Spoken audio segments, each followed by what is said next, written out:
is Mark Gunn Media. Hit it! Welcome to Gunshots Straight from the Hip. I'm your host, Mark Gunn. The views expressed on this program are those of the host and guests and not necessarily reflective of anyone or any entity associated with this broadcast. This episode is brought to you by the Centers for Disease Control. The best way to protect yourself from 2019 novel coronavirus is to avoid being exposed to the virus. Additionally, there are preventative actions that you can take to protect yourself and your family from the spread of respiratory viruses that can make you sick. These include stay home if you're sick, cover your cough, and wash your hands. For more information, visit coronavirus.gov. That's coronavirus.gov. This episode, COVID-19 and the week that was in Louisville, Kentucky. This time around, I am sitting in as a guest host for the show Community Connections.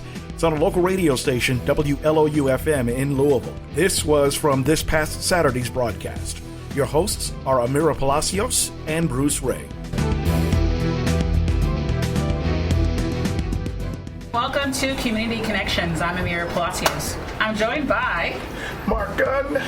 Bruce Ray. And we're going to open up with talking about the latest with COVID-19. Now, Governor Beshear said that we had 583 new positive cases of COVID. Oh, man. And Wow. what's crazy about that is I remember even as early as last month, we had, 200? It seemed like It started to level off a little bit. Yeah, now a month later, it's like we've doubled Yeah. the number of positive cases per day. And this is happening as we're trying to reopen. Right. And we have a Black-owned restaurant, Brendan's Catch. It's a downtown restaurant. A lot of people don't know that. It's right on 4th Street.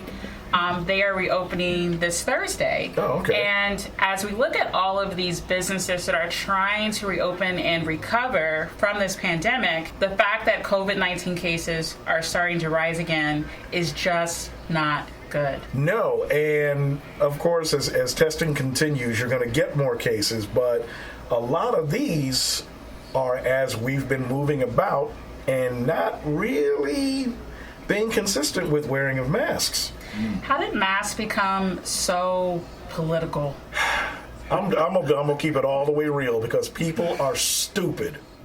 Wow. Well, there's something going on right now between our Attorney General, Daniel Cameron, and our governor in regard to mask wearing. And it's even beyond that. Our Attorney General even challenged all of the executive orders, that all the measures that Governor Beshear took to try to keep Kentuckians safe were basically challenged and went all the way to the Kentucky Supreme Court. And what happened, Mark? Denied. Nope. Slow your roll. Pause. The Supreme Court said nope. What the governor is doing is okay. He's trying to keep the citizens of the Commonwealth of Kentucky safe.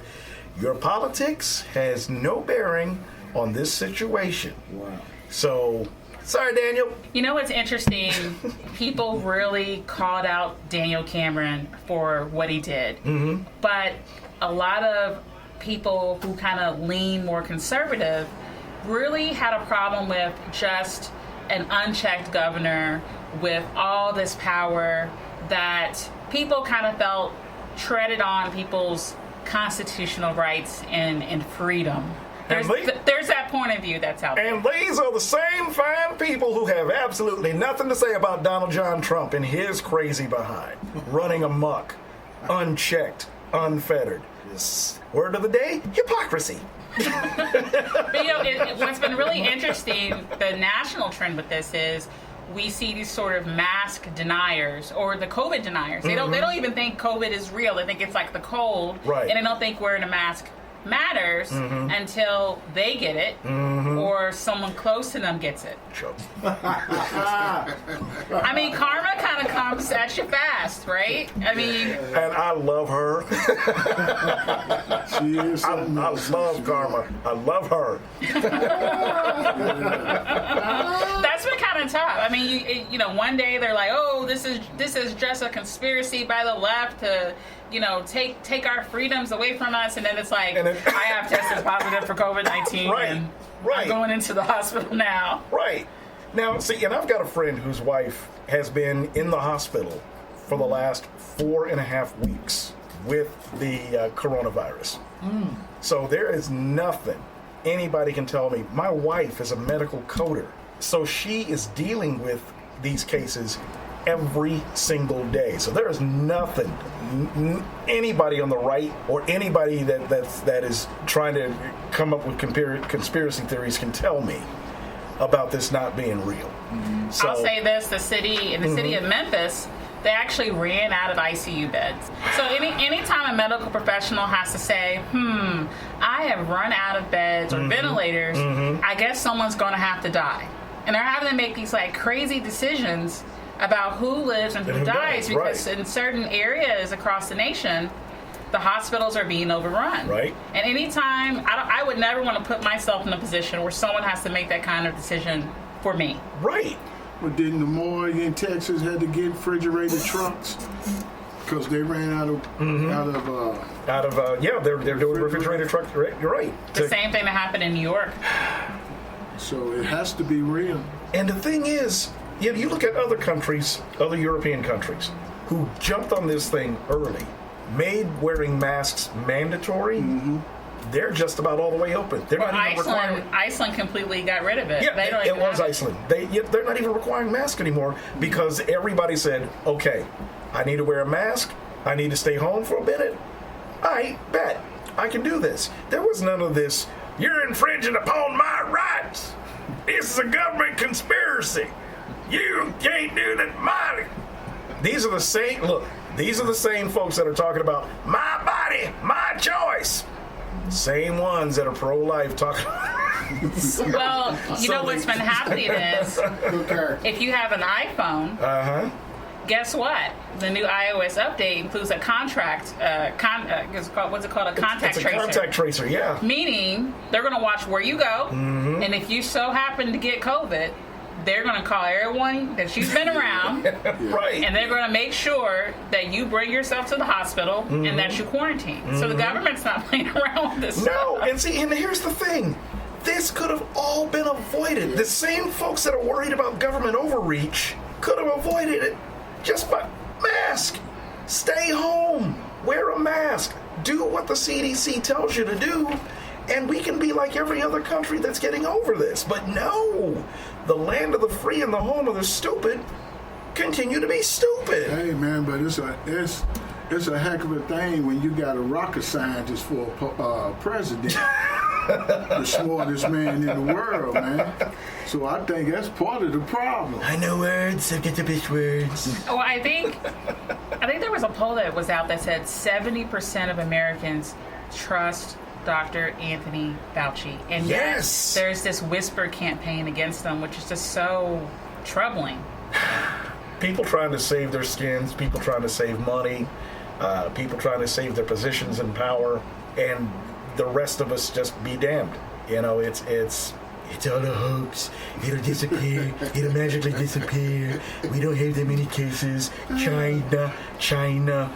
And it all starts at the top. When you choose, and this is the problem that on average this country has. They shun intelligentsia.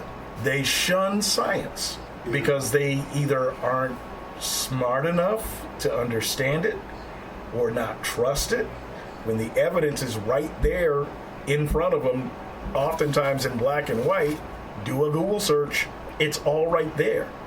Let's talk about science for a minute because the White House press secretary in her recent press briefing, I think it was only a couple of weeks ago. I actually like the White House press secretary. I think she's doing a good job. The bar is very low, but I think she's doing a good job, right? She's lasting longer than Scaramucci, and she's doing a lot better than Sean Spicer did.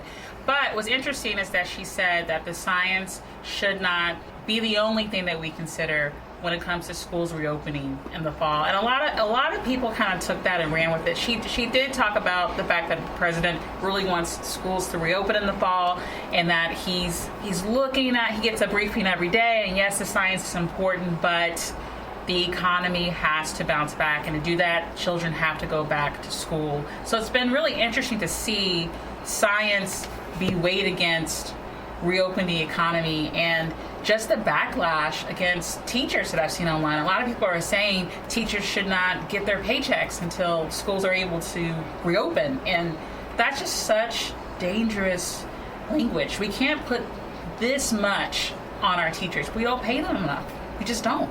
In addition to that, I'm sorry, you've got a pandemic that is being measured and treated and analyzed by science. As a parent, I'm not weighing anything else against the safety of my child. I'm sorry. Yeah, I know, the economy has to open, but again, had Americans been smart about the way we handle this virus, we could be well on track to reopening the economy. So I don't want to hear it. Yeah, I was asked today if I had a kid going to school, would I let him go? And I told him no. No. And of course, they didn't like the answer I gave, but I said, until I feel safe, it's my responsibility to look after my child. Exactly. So, until I feel safe. And I said, then they said, well, we got to send them back to school. I said, well, the thing about it is, this is your opportunity to teach your child how to read. Thank you. It's your opportunity. Let's talk about that, Bruce. We talk about the literacy crisis with children. It's really with adults. Yep. Yes. Yep. No, you're right. The average grown person really cannot read or comprehend what they're reading. Yes. And so this is an opportunity, I think, not only for parents to really take responsibility for their child's education, to be interested in it. What are you learning? What is this new tech academy and non-traditional instruction that you're getting? What is it? Go see about it. Actually open up the paperwork and know what's going on. If you don't know, now is the time to ask before school starts what your child is supposed to be learning. And with everybody becoming so technologically centric, it is in your child's best interest. I mean, you hear jokes about, my 3-year-old can work my remote. He can program my VCR or my Roku or whatever. You said VCR. I said VCR. Okay. I'm telling my age. Hey, you'd be amazed. Can you even buy a VCR out? If you look hard enough, you can. But the point is, these kids are already have a knack or an instinct for the technology because they're not afraid of it. But on the other side of that coin, we as black people are so far behind technologically speaking because we're not embracing this culture. And ironically, it's a culture that we helped develop. Yeah, true that. So, when these opportunities present themselves, I'm going to give my 5-year-old an iPad. Yeah. Yes, I'm going to show them how to use it. I'm going to load it with the programs and apps that I want them to access. And if at some point they get smart enough to figure out, well, hey, if I can do this, I can go and let me learn about this. So you do have to be measured and cautious in the way that they access information. They can't just stare at a screen all day. That's also true. That's a problem too. That is I have also a problem true with that. However, these things can be structured to where they don't have to be in front of a screen all day. You can have time where you go outside and blow off steam and run around. Yeah, I mean, I work from home, so when I'm not doing this and the other stuff that I do with my company, I'm an IT professional. And because of the pandemic, I am working from home. And so my whole work life has changed to where, in those times where I do walk away from my monitors, I'm outside. I'm with the dog. I'm doing something, There has to be a balance with all of this. And what's interesting is that the black community has been significantly affected by the pandemic as far as job losses. We know that 1 in 3 Kentuckians lost their job because of the pandemic. And yet, people are not taking advantage of basically free upskilling right here in our community. Yes. Kentuckiana Works is literally paying people to learn data analytics, web design, cybersecurity. You can get those credentials for free right now. They will pay you. And there's big money in those fields, especially cybersecurity. I think those jobs start out at $90,000. They start out at $90,000. They can't create cybersecurity professionals fast enough. Can't do it. But you know what amazes me about that right there is our community, our people that live in our community, they really don't want to work. They have all the opportunities in the world and won't capitalize on them. I'm going to push back on that a little bit. What I will say is that I feel like in some cases, welfare and the creation of it and the restrictions and the policies and procedures of it, and in some ways had a hand in destroying black families and destroying black work ethic and taking away the sense of wanting to put in a day's work, our creativity and our talents. We put all of that to the side just to get stamps and a check. But welfare wasn't created for black people at first. It was created for white people. Food stamps was created for white people at first. And then to B. Johnson. But the other pushback that I'll give on that, I don't think that there's a not wanting to work. One of the things I run into quite often is that people don't know where to get the information. I mean, it's like there's a book that's right there in their face. But if they're looking for a specific piece of information, they wouldn't know where to find it. Yeah. And with a lot of this cyber stuff, it's the same thing, because a part of it is that there's so much of it. Yeah. And you have to kind of come up with a starting off point and then been able to drill down. And that's where, to your point, places like Kentucky Works are so important. And they're actually giving you the laptop too, and probably an internet connection if you don't have one. Yeah. And another thing is that we see the benefits cliff, right? They're getting public assistance.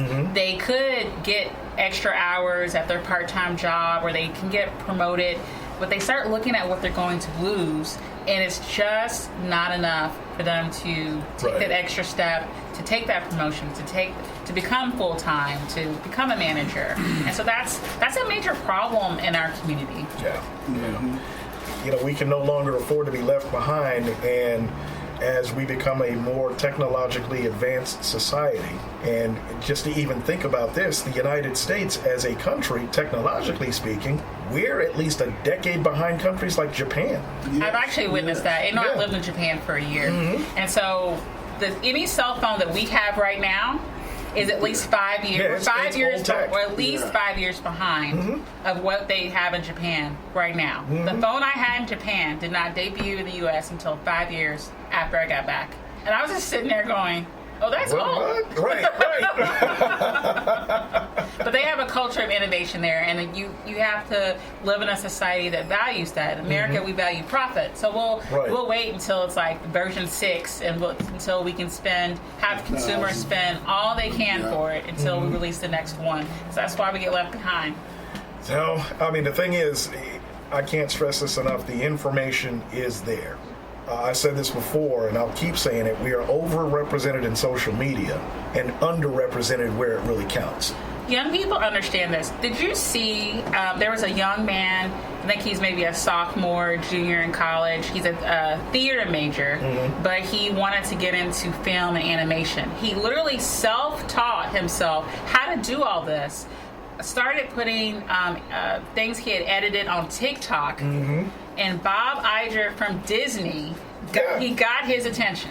Yeah. So young people understand this. We're like, okay, well, it's the internet, so there are no rules. I make the rules. I can go and get my opportunity right now. I feel like it's older generations that just don't grasp the vastness of the opportunities. If you choose to walk through that door, you can get your share too. Trust me, you don't have to retire at a certain age when it comes to dealing with technology, because as long as the mind is sharp and the skills are there and the knowledge is there, you're going to be able to get a job. I mean, I know guys that have been doing IT well into their 70s. I've got a friend who is an engineer who is, how old is he?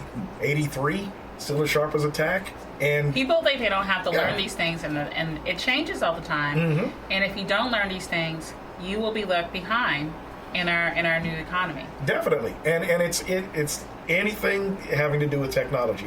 Radio is a perfect example. And when I first got in, we were still using turntables. This was back in the 70s. We were using turntables and these things that looked like 8-tracks, radio cartridges that we played commercials on. Oh, that's what an 8-track is. Yeah. Thank you. So I That was for me. So as the technology progressed, we got into an era in the 90s to where we were using 5-inch floppy disks to store audio files. Right. So we were playing everything from these disks.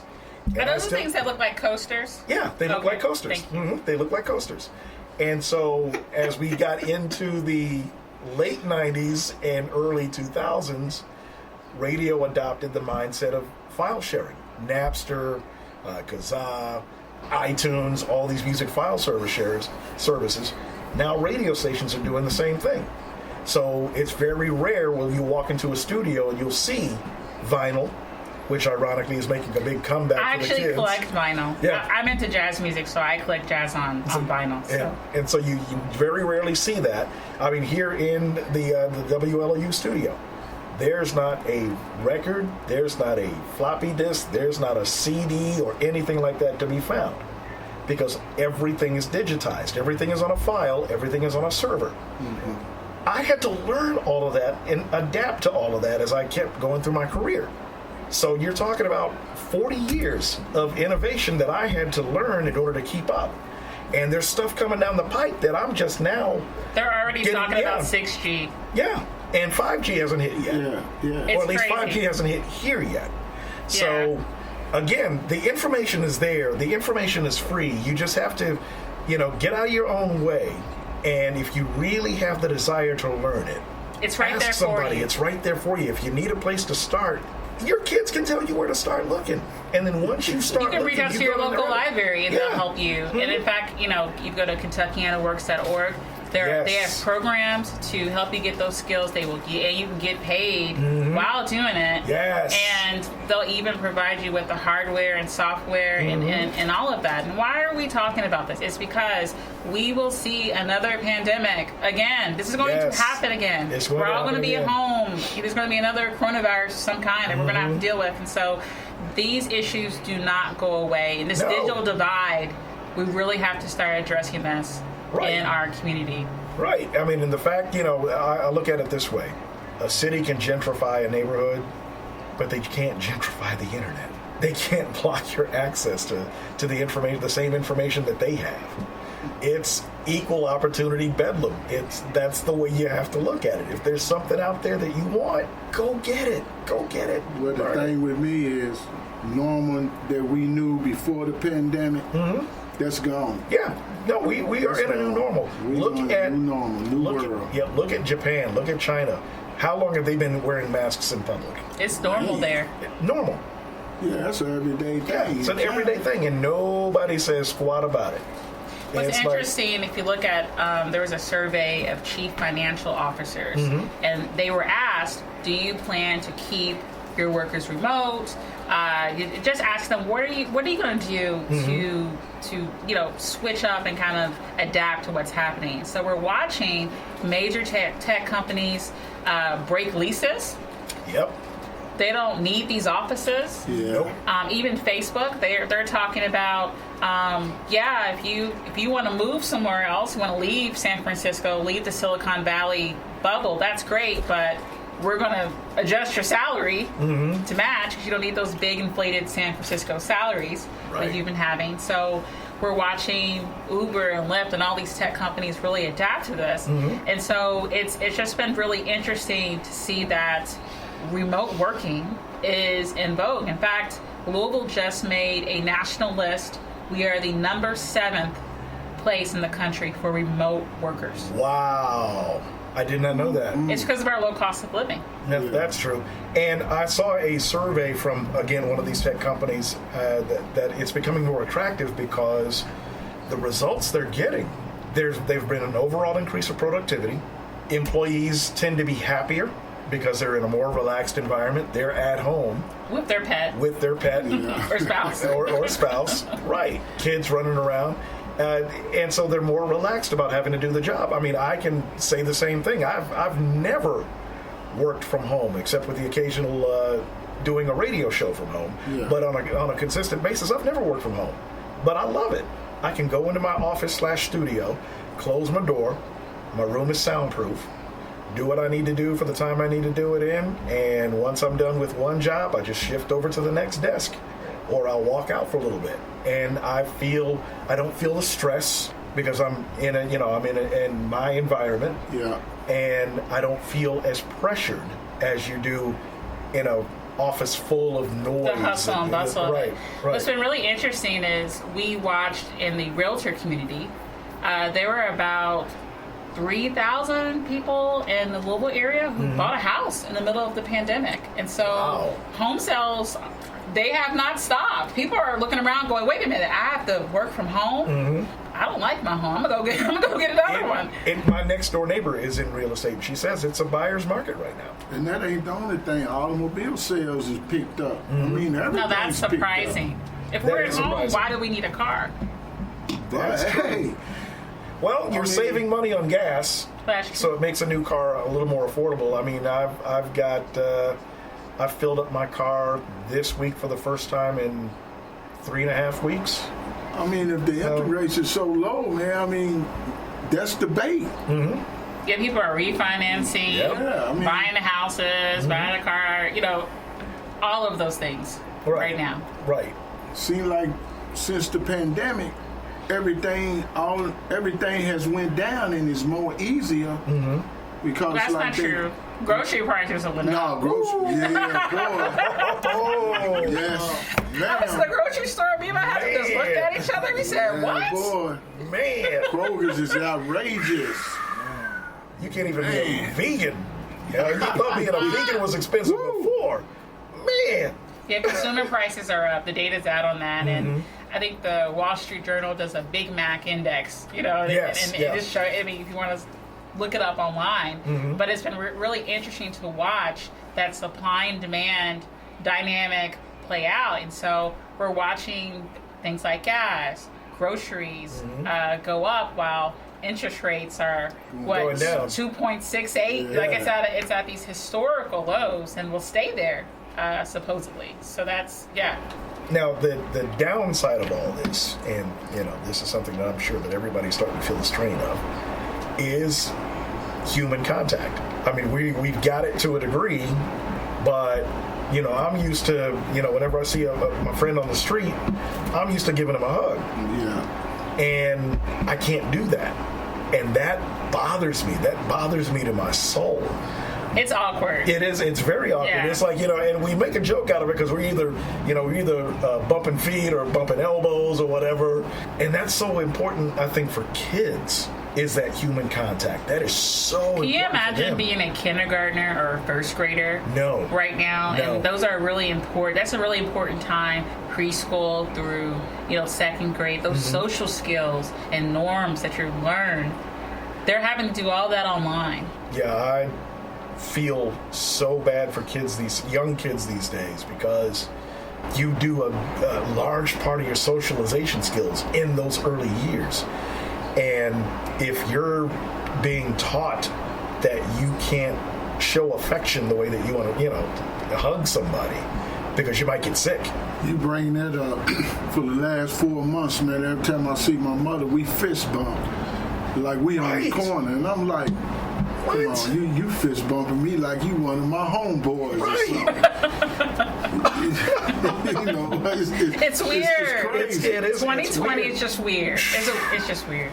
It's like if 2020 was a food, it would be beets. I hate beets. I hate beets. What's even interesting is the state, the labor cabinet, they even have, I call it like the snitch line. We have a COVID-19 reporting hotline, 833-KY-SAFER. Mm-hmm. So if you witness any type of dangerous non-compliance, that's what the governor's office calls it, with these coronavirus mandates, including mask wearing, social distancing, and sanitation, Kentucky businesses are encouraged to call the snitch line. Maybe it would stop so many of these Karens from acting a fool when they go into the grocery store. What's up with that? Wow. Why are people so upset about them? They go and then they choose to do that at the grocery store, of all places. Of all places, the grocery store. I'm like, come on now. I mean, speaking of adaptability, you saw how quickly folks took this pandemic, and I'm guilty, and found a way to monetize it.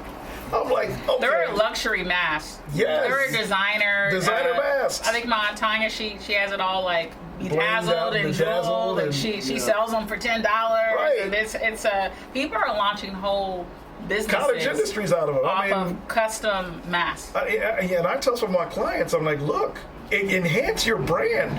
I've got a bunch of these with my business logo on them. Make it a fashion accessory, and they're doing it. So that's how quickly we adapted to a really messed up situation. Not all of us adapted. But not all of us, but you know, and the thing is, it's cheap to get done. So that's your new business card. Yeah, exactly. That is your new. You have logo will travel. That's a beautiful thing, man. I'm telling you. Didn't we see there was I forget which retailer this was, but there was a man who got upset that someone asked him to put on a mask, and he actually started to ram his cart against the woman's body to the point to where she was on the ground because he was mad that he was asked to put on a mask. Like, people really are taking this to the extreme. I don't understand why they get so angry. I think a lot of it, there is a combination of stress, kind of a PTSD thing that's going on.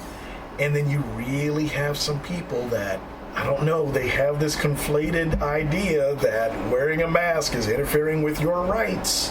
And I'm sorry, when it comes to your health over some supposed right, I'm going to side with your health 100% of the time. All the time. 100% of the time. And it's not like you're giving up your rights. It would be one thing if you had the COVID-19 Gestapo on every corner. We have some of those too. Jumping out of black vans and snatching you up. Did you hear of that case where there was a black woman hanging out with her friends and this white guy, like, they were in a park and he was just upset they weren't social distancing. He actually put his hands on the woman as a result. So we That's have a these dead man walking. We have these very extreme examples of people having these reactions in public about wearing a mask or reacting to someone not wearing a mask. Man, that's just nuts. Absolutely nuts. But I mean, there's got to be a balance somewhere. We've got to get it together somehow. So tell you what, coming up in just a little bit, we've got more about COVID and a couple of other things that we'll be checking out too. More community connections right after this. This is Mark Gunn Media. Hit it! Hey, what's up? This is Mark Gunn. I have an audiobook that I collaborated on with author Steve Dust Circle. It's called Before Your First Gig. It's written specifically for the new band or artist just getting started. In about 15 minutes, we will give you the blueprint for setting up to give live performances, marketing your band, and making your music presentable to the masses and the audience that you're going after. Thousands of dollars in sound advice for, get this, $3.99. That's right, $3.99. To download your copy, simply go to my website, markgunmedia.com. That's markgunmedia.com, and the link is on the homepage. It's available from Audible, iTunes, and Amazon. Just click the link that you prefer. As an added bonus, with the proof of purchase, I'll send you the Mark Gunn Media Artist Starter Kit at no additional cost. In it, you'll find all the resources you need to learn about music licensing and publishing, how to register your music with BDS and SoundScan in order to get radio airplay. There's also information about how to become a member of ASCAP and BMI. All the forms you need are included. And finally, the relationship between music and money, how you can cash in. Once you've downloaded your copy of Before Your First Gig, send me an email confirmation by going once again to the website, markgunmedia.com, and hit the Contact Us link. Just give me the name of one of the chapters you heard and any feedback about the book that you may have, and I will send you that Artist Starter Kit. Thousands of dollars worth of information for just under $4. You won't find this anywhere else. Remember, go to markgunmedia.com and download Before Your First Gig from the link on the homepage. Reach out with your proof of purchase by giving me the name of one of the chapters you heard, and the Mark Gunn Media Artist Starter Kit is yours at no additional cost. Mark Gunn Media. No hype, no hoopla, just damn good work. For downloads of this and past episodes and information about all the multimedia services we offer, log on to our website at www.markgunmedia.com. That's markgunmedia.com. Welcome back to Community Connections. I'm Ameerah Palacios. So, I woke up this morning and I just could not believe that Representative John Lewis had left us. That was the one headline I did not want to see when I woke up this morning. We knew that he had been ill. He had pancreatic cancer. Very few people ever survive that. Right. And the last report that we had, that he was resting comfortably. But when we woke up this morning and heard the news that he had passed, that did not set my day off in the right tone. So a lot of the tributes that were coming in today all day, and I'm sure they'll be going in all weekend. In fact, I deliberately didn't turn on the news today. Why don't you explain who he was? Some people probably don't even know who I think is. I'm still peeling back the layers and understanding the full history of it, but he was one of the original freedom riders. He survived Bloody Sunday. I mean, this guy literally has put his life on the line for my freedom. Mm-hmm. He's a civil rights icon. He's an American hero.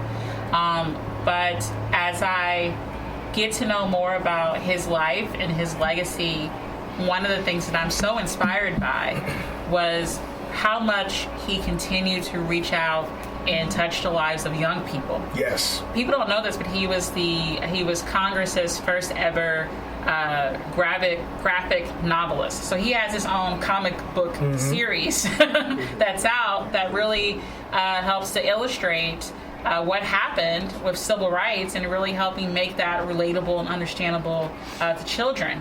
A few years back, he actually went to one of the Comic-Con conventions. Yes. Dressed as his 25-year-old self. And the young people got so hyped up around it.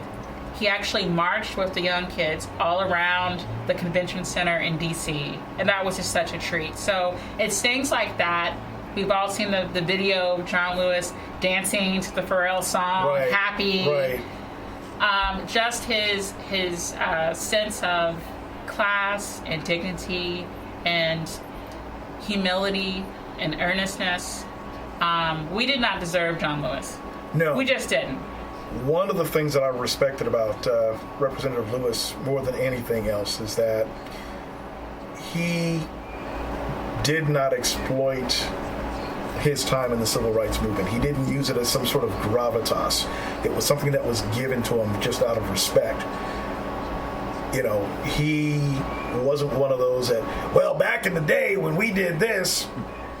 For him, the fight that was started more than 60 years ago for him, he fought that battle with the same ferocity of his 25-year-old self. And I remember posting this morning on Facebook, about that battle, and I referenced the point that this was a fight that he began more than 50 years ago, and it's a fight that will still carry it on, and that this country should really be ashamed of itself. Because if any of those warriors from back in the day deserved to rest and not have to continue to fight, it was John Lewis. He's the son of sharecroppers. Yeah. Oh yeah. And I mean, his whole story is it's that of legend. It's a truly American story when you think about it. But you know what amazes me about it is, back in '65, Blood Sunday, when he got beat, it was over the right to vote. Yes. Yeah. It was over the right to vote. So this man was giving up his life so you could be able to vote today. And he carried the scars of that, with the fractured skull, and some of the subsequent health issues that he had, just that played around his injuries. But you watch him in the halls of Congress, and he was always focused, singular message.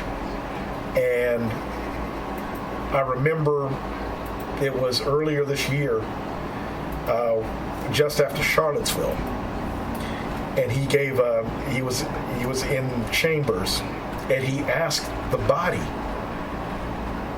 where is our soul? Where is our conscience? Because I'm sure that everything that he has witnessed as of late, somewhere in the back of his mind, he had to be shaking his head thinking, didn't I do this already? Yeah, did not go through the struggle. I've seen this already. You know, people are saying that to honor his life and legacy, we need to make the Voting Rights Act law again. Mm-hmm. Because I believe it expired. Yes. Yeah. And Congress hasn't acted on this. I think I would really like to see our local, representation go back to Congress and fight for the reenactment of the Voting Rights Act to honor the life and legacy of John Lewis. I feel like that is the right thing to do right now. That is the right thing to do. And as flowery as the words out of Senator Mitch McConnell, he is the Grim Reaper of the Senate. So, and maybe this is me being cynical or me being a realist, he would be the one that stand in the way of that happening. So if it is going to happen, it's going to take electing a new Senate and adding a few more seats to the House. And that means that everybody within the sound of our voices and beyond, if you are registered to vote, you have got to vote in November. I know that I've been giving Amy McGrath a very, very hard time. Yeah. And I will continue to do so. You have. But, but again, the only goal cannot be just getting Mitch McConnell out of office. The goal has to be wholesale change in the way that Washington works, getting Washington to finally begin to work for us. And so there's, just out of respect to Representative Lewis, staying home in November is simply not an option. Simply not an option.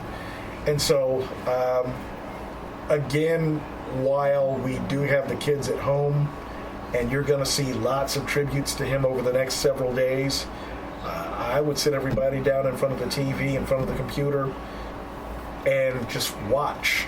Learn more about. They used to call Ted Kennedy the Lion of the Senate.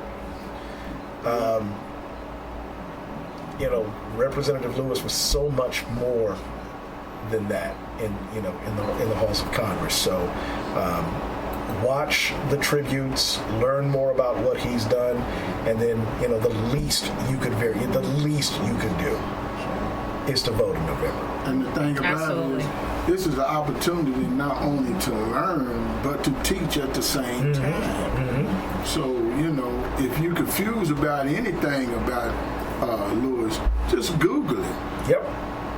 Google could be your best tool. Mm-hmm. Definitely.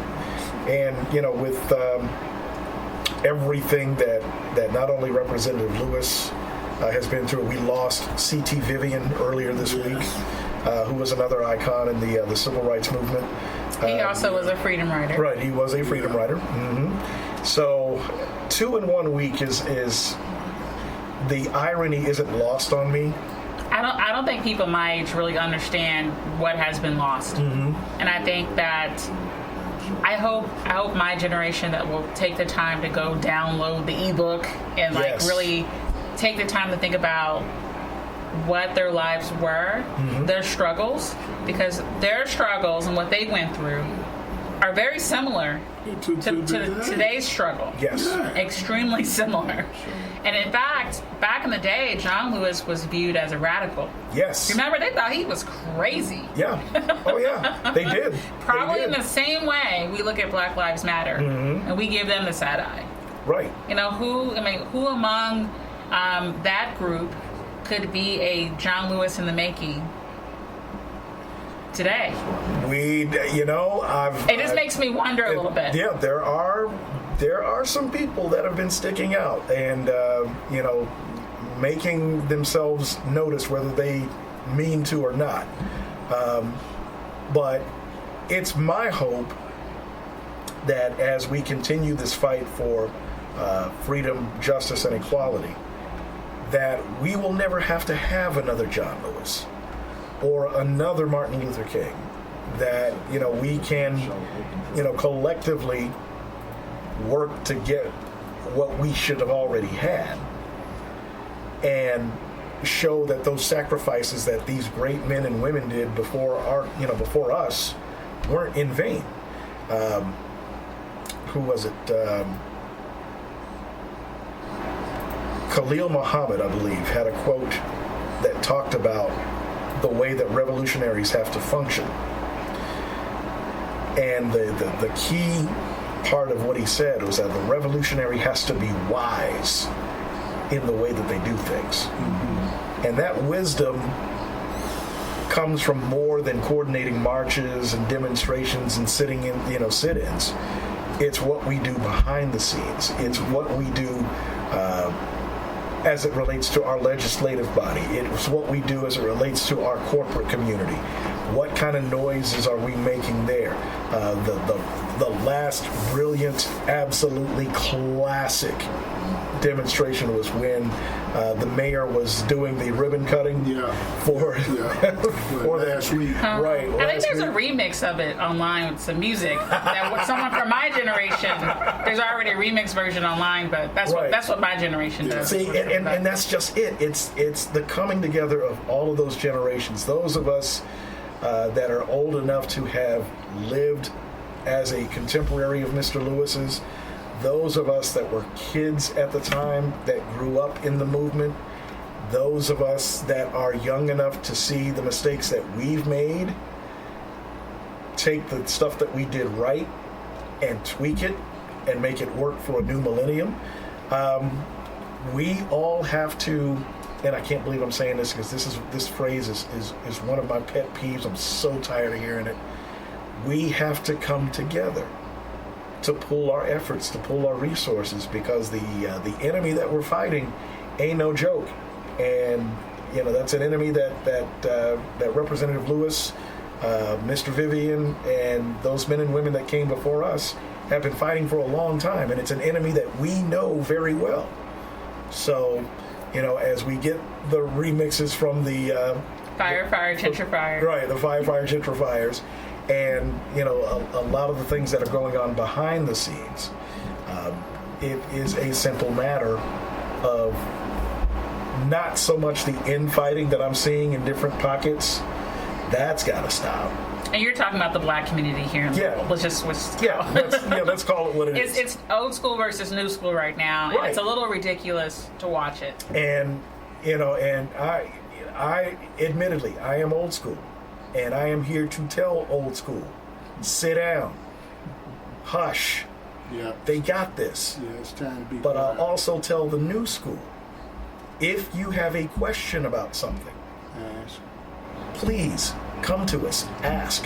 And the thing that I love, and because I've been very upfront about the way that I handle this whole thing, is I'm gonna sit down, I'm gonna be quiet, I'm gonna stay in my lane, I'm gonna do what I can do, use my talents to exploit the things that I need to exploit. But, and I do have young people asking me questions all the time, I'm more than happy to answer them. I'm not gonna tell you how you should do something. I'm going to give you the answer to the question that you're looking for, and I'm going to keep it moving, because you got this. I've seen the energy of young people. I've worked with young people pretty much my entire adult life, and it's time for the Jesse Jacksons of the world, the Al Sharptons of the world, the Mark Guns of the world to have a seat, and I gladly do that. And at the same time, young people have to not assume they know everything, right? Or know the right way to do everything. Mm-hmm. That's another thing that we tend to do. But to at least take the time to Google and have some type of knowledge, basic knowledge of what has happened before us. You gotta know your history. Because we make the mistake of figuring we think we're the first to do it, right? And you're not. And trust me, you're not. What's that old and my wife is classic about this with our daughter when she was a teenager. You ain't doing anything that I haven't done. Yeah. That's why you always get caught. Right. I've done this. I've been there, done that, got the T-shirt. So that's the one that I feel like that's been missing with Black Lives Matter. It just misses that organized finesse that the civil rights movement had back back in the 60s. Well, I think it misses that real leadership. To beat the enemy, you got to unite, man. And it's just, I like what they doing, and what the movement is positive, and it's going into the right direction. But it's also all over the place. It's decentralized. Yes. It is decentralized, and it's not focused. And the internet has something to do with that, right? We're not gathering together behind closed doors, meeting like they did back in John Lewis's day. Right. We're sitting behind a Zoom conference, or we're on a conference call or something like that. But I just wish that more young people would take the time to figure out what they don't know and go ask someone. And what they don't know. And I'm going to give this veiled message because there are different agendas within the movement. And if you know what I'm talking about, you know what I'm talking about. Before you were anything else, you were black. Yes. Okay? Before the alphabet, you were black. Yes, sir. Before the Hotep, you were black. Before you were a conservative, you were black. Before you were a liberal, you were black. Before you were a Democrat, Republican, you were black. The name of the movement is Black Lives Matter. Period. End of discussion. So all these other agendas, you have to know your history and where you came from. Right. You know what's interesting? People don't talk about the fact that John Lewis loved to read. Yes. He talks about going down to the library when he was 16 years of age, and they denied him a library card because they told him that the books were only for the white kids, the white people. You know, so that is completely like something I can't even fathom. Right. Right. It's hard for me to even imagine someone going through that. And so when given the chance to read, he read everything. And then he later on in life, he became an author and won all kind of book awards for documenting the civil rights movement for younger readers. And so illiteracy, we talk about honoring the legacy and the life of John Lewis. It's, yes, please go vote in November, but also pick up a book. Yes. Or read a book with someone. Or get an audiobook. Yeah, that's the key. But that's true. Yeah, I mean, I'm a big proponent of audiobook. I mean, you know, today's society, you don't really have the luxury of sitting down and cracking some pages, even though I love the smell of a page. I love the feel of a book. But when I need to take in information and I need to do it while I'm multitasking, I'll do an audiobook. So yeah, I walk around work with a book in my pocket. On my breaks, I gotta sit down and read. Yeah.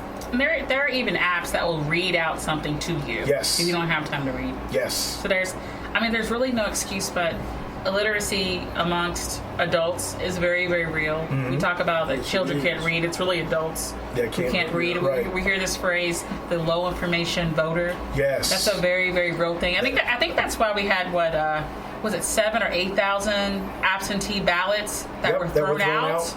Names weren't signed. That was the biggest thing. And I mean, it's like people couldn't read the instructions. People couldn't read the instructions about a basic absentee ballot, and it probably cost Charles Booker the election. Just saying. Yeah, I mean, the margin of victory was not that. It was close. It was very close. What they was put in the wrong envelope, and it was crazy. Yeah, just simple stuff. Just basically mistakes of not reading and not comprehending the instructions. So, again, in 2020, there are no more excuses. Plain and simple. I mean, we're in the third civil rights movement in this country, and it's the same battle but different tactics. And it's one of those to where it's all hands on deck. We can't do the infighting like we've been doing. We have to do something else. Yeah. And on that note, we're running out of time for Community Connections. Bruce, what is your parting thought for us as we think about the life and legacy of John Lewis and the work that remains for us today? Gratitude. I'm truly grateful. I'm at the age where I remember. You know, I was 10 years old in 68 Brides. I remember that. You know, so my word for the day is gratitude. Mark? Diligence. It's all hands on deck. Again, no excuses. Everybody has a part to play in this movement, and you have to play it from your perspective. And everybody has to respect everybody else's role. Bottom line, we can't do things the way we've been doing them. And with that, that's the end of Community Connections. As always, the mic is on you.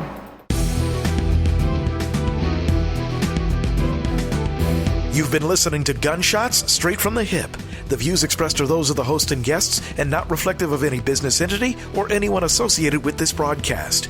If you have any comments or want more information on how to be a sponsor, log on to our website at markgunmedia.com or call us at 502-407-0283. That's 502-407-0283. Thank you for listening. Mark Gun Media. No hype, no hoopla, just damn good work.